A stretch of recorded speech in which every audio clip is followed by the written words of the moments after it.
C'est si délicieux. Nicole Carsanti, bonjour.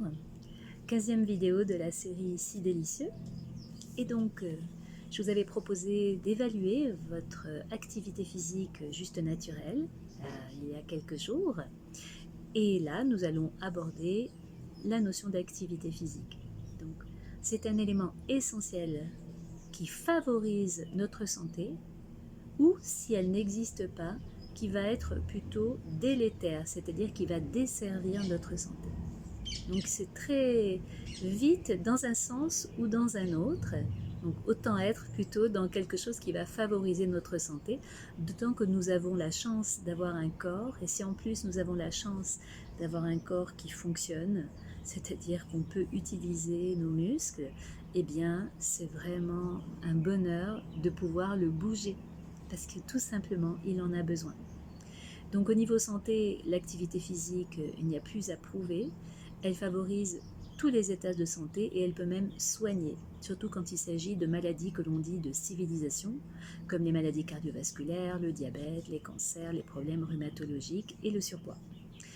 Donc comment intégrer de l'activité physique? Déjà en regardant ce qui vous fait plaisir dans l'activité physique, donc en le prenant aussi comme un jeu.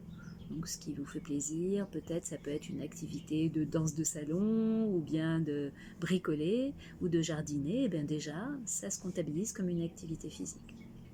Ensuite il y a, est-ce que c'est vrai ou pas, mais il y a eu des évaluations de la quantité d'activité physique à pratiquer.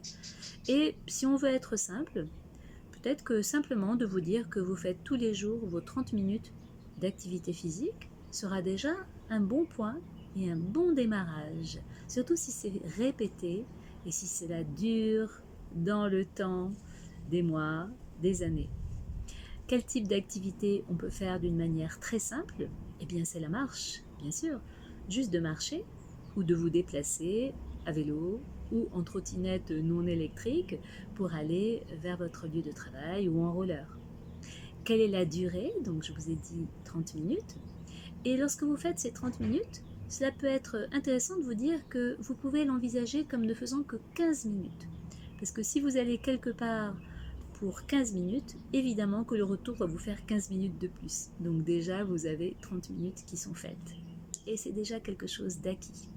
Donc déjà la marche, ou le vélo, ou la trottinette, ou les rollers. Donc vous déplacez vers votre lieu de travail. Et puis également, pour lutter contre la sédentarité, que je vous avais dit qu'elle était délétère, c'est-à-dire qu'elle enlevait des chances de santé, simplement pensez à faire des pauses également, surtout lorsque vous avez un travail qui nécessite d'être souvent assis face à un écran.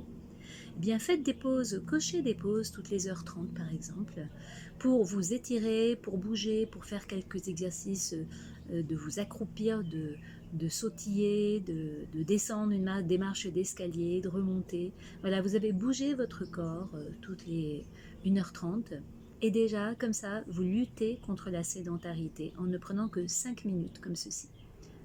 Une autre idée aussi, puisqu'on est au bureau, est de changer votre siège de bureau par un gros ballon, un peu comme les ballons de Pilates.